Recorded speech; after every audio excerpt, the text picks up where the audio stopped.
The price of power. In a quiet, far-off village, tucked away among old trees and winding dirt paths, lived a woman named Petronella.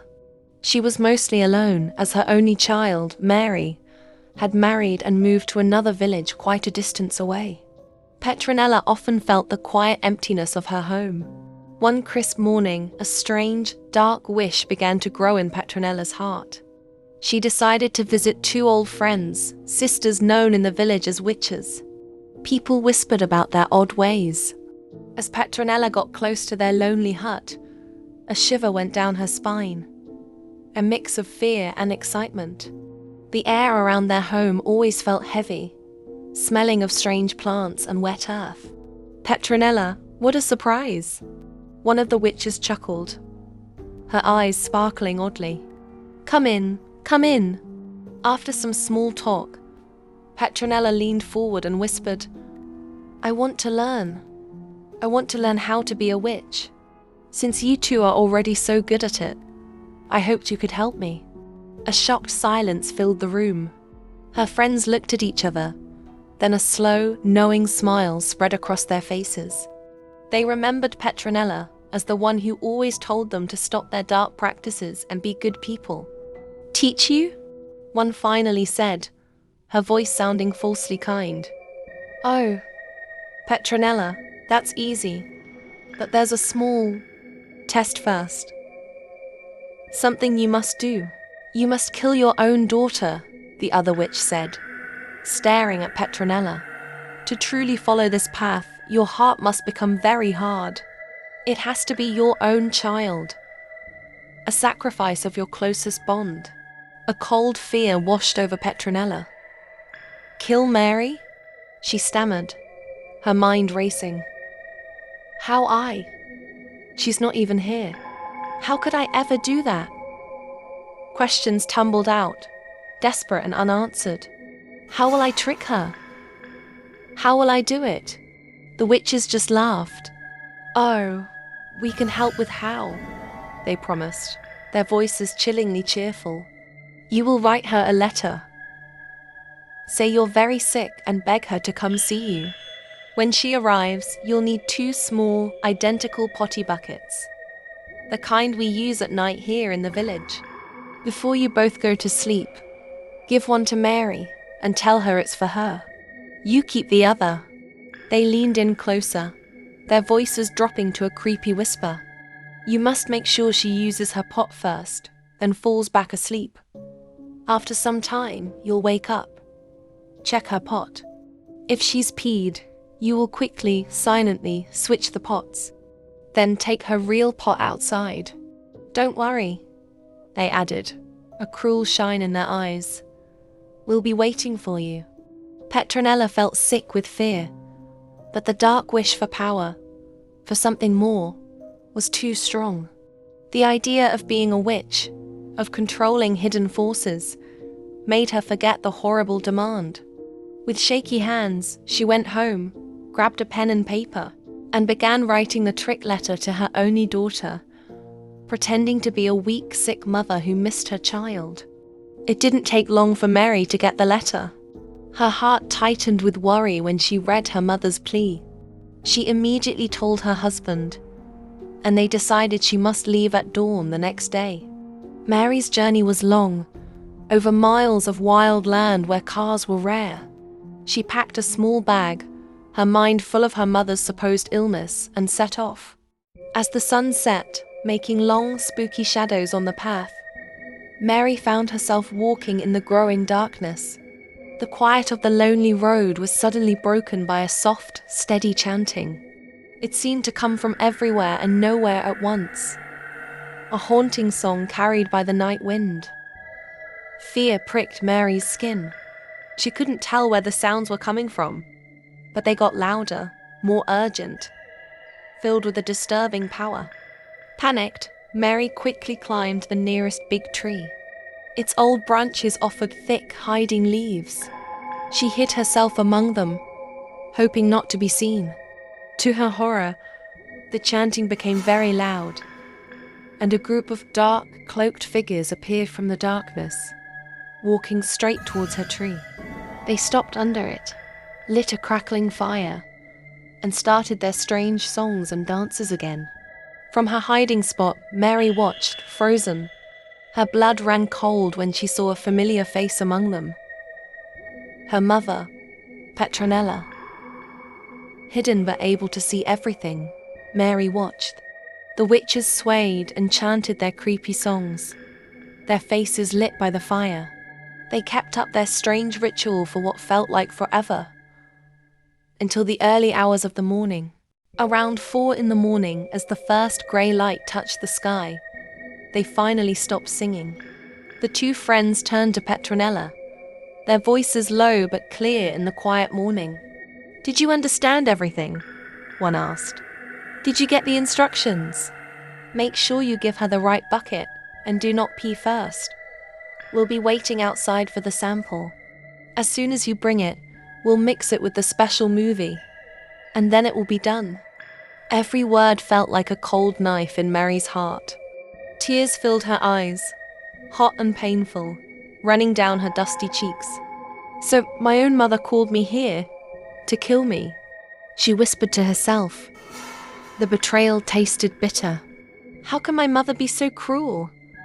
What did I do for her to hate me so much? Many questions raced through her mind, unanswered and painful. She stayed hidden and silent until they left, disappearing back into the shadows of the morning. Only when the last witch was gone did Mary carefully climb down the tree, her legs shaking. The rest of the walk, though short now, felt endless. When she finally reached her mother's small home, she pulled herself together, forcing a smile. She pretended not to know anything about the horrible night. They spent the day talking, a fate catching up that felt like a cruel lie to Mary. As night came, Petronella, with a sickly sweet smile, took out 2 identical potty buckets. "Here, my child," she said, handing one to Mary. "You'll use this for the night."